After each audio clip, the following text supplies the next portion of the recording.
Data consolidation is a complex task in Excel, due to frequent inconsistency in column structure, missing columns, or misalignments.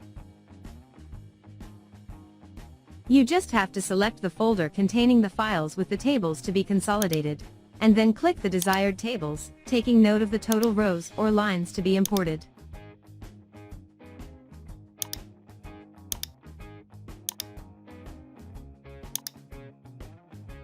A new sheet is created in seconds, including a summary of consolidated tables.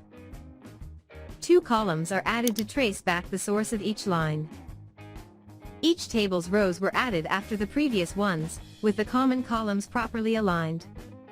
Non-matching columns are added to the right, so all your data is guaranteed to be incorporated without messing columns during the consolidation process. Now you can create consolidated pivot tables easily. For example, let's create a table summarizing by region and quarter. Observe that we select quarters to summarize dates, and the amount column to be totalized. That's it.